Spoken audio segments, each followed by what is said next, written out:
respect than they showed to the Jewish residents that lived here in 1948. But don't you see yourself as a spearhead of a policy that suppresses and humiliates people? It's not suppressing and humiliating people. They gave them the opportunity. Many of the people in this neighborhood were offered large sums of money to leave their houses. They don't accept for political reasons or for whatever reasons that it's known that if anyone sells their houses to Jews, they get killed. That's the Palestinian Authority policy. So any Arab who does want to legally sell his house to a Jew in this neighborhood, he has to flee the country and move to Brazil or something because his own people will murder him. So this is what's happening. And if an Arab wants to move to West Jerusalem, he pays the rent and he gets the keys. No, he doesn't get murdered, he doesn't get killed, he doesn't get oppressed, nothing.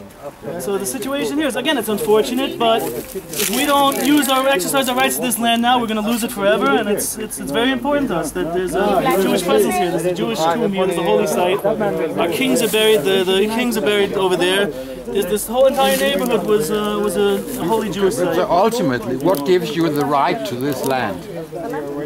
Well, legally, the fact that it was purchased in the late 1800s by Jews, that's the most recent. So you don't think about it that there are religious reasons? It is, but I mean, forget religious reasons. This land was purchased here. This is not a settlement. This land was purchased in the 1890s by Jews because it's next to the tomb of Shimon HaTzadik.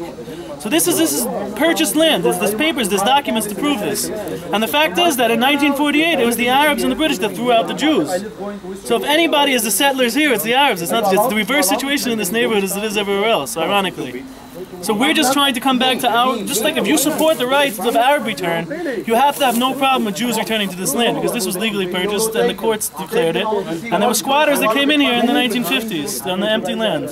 And how would you solve the conflict? Again, yeah. There's money, the United Nations, the Jordan, I don't know who, there's enough money in the world, there's enough foreign aid, the billions of dollars that are being poured into this region to build 10, 15 people houses. It's really not that much of an issue, it's really not that difficult. I'm sure if people really wanted to solve the problem, they could, but that's my point. People don't want to solve the problem, they want to make Israel look bad, they want to whine, they want to cry, and they use these people as their pawns for their political needs instead of actually trying to help them, which is disgraceful.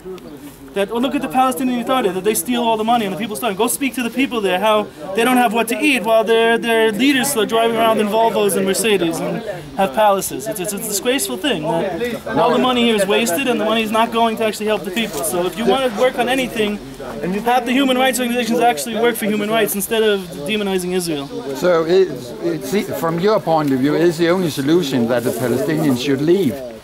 If they're on stolen land, yes. If they're living in houses that were their houses. But do you consider the whole of Israel as stolen land? You know, millions of Palestinians are living here, and they've been living here for hundreds and thousands if they can live here, if they can live here in peace, and they can accept that Israel is now a Jewish country, and they can follow the laws, and they cannot commit terrorism, then they're welcome to stay. There were always, even in biblical times, non-Jews permitted to live in Israel, as long as they followed the rules. They agreed according to the country. No people in the world. Palestinian are terrorists. So. Not every, but it's a bad situation. How can you differentiate? When you have a mob of people and people they throw rocks, they attack. There's problems here all the time. You have a lot of generations living here. Okay, but nobody's throwing them out. But this particular. If you look at most of the settlements were built on empty land. There was not a single Palestinian that was displaced to build settlements. Maybe Tel Aviv, yes. Maybe the Knesset, yes. Maybe kibbutzim, yes. But the actual settlements were built on empty land. And but it's the fact that the woman lived here before? When did she move here? Ask her where she lived before here. She lived in Haifa, and in 1948 she fled from the war in Haifa, and the Jordanians and the United Nations put her here. So she has a claim. It's from 1956 to 1960. That's her claim to this land. It's not an ancient claim. It's not. So you believe that the Arab people have moved to here after you? I don't believe it's a fact. It's not. Ask them when they moved. Ask them when they built the house. They'll tell you in 1956. And where were they from before? They were from Haifa. So they're not from here. I can't write. I can tell you. Ishtam. I-S-H-I.